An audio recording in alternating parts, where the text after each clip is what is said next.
Assalamualaikum warahmatullahi wabarakatuh. Perkenalkan, nama saya Tika Maulidiyah dengan NIM 3121101171 dari Program Studi Pendidikan Bahasa dan Sastra Indonesia.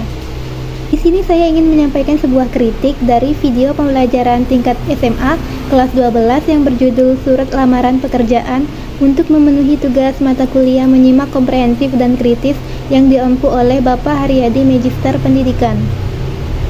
Kritik yang akan saya sampaikan di sini mengenai penguasaan kelas, media pembelajaran yang digunakan, strategi pembelajaran yang digunakan, serta aktivitas antara guru dan siswa dari video yang tersebut.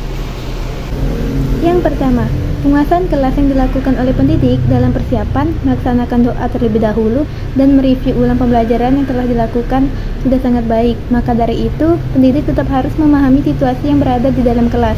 Seorang pendidik harus dapat membaca situasi kelas agar kegiatan pembelajaran berlangsung dengan baik sampai proses pembelajaran tersebut berakhir.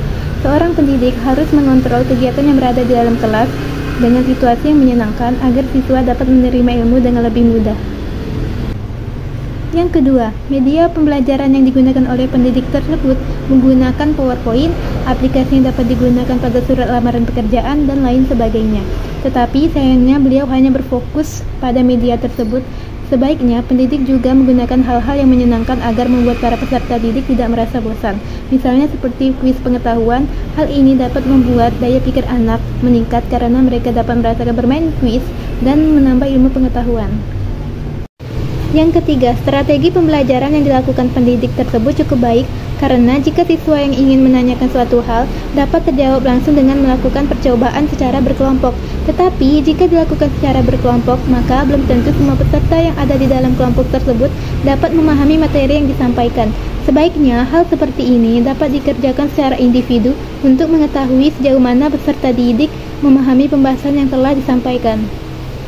Yang keempat, aktivitas antara guru dan siswanya dapat dikatakan cukup baik, tetapi akan lebih baiknya jika seorang pendidik tidak terlalu fokus atau memaksa peserta didik harus memahami materi yang disajikan dengan waktu singkat dan akhirnya membuat peserta didik menjadi lebih tegang. Sebagai pendidik, juga harus menunjukkan sikap yang ramah kepada peserta didik. Hal ini dilakukan agar peserta didik tidak merasa tegang dan pada akhirnya menghambat materi yang disampaikan untuk dapat diterima.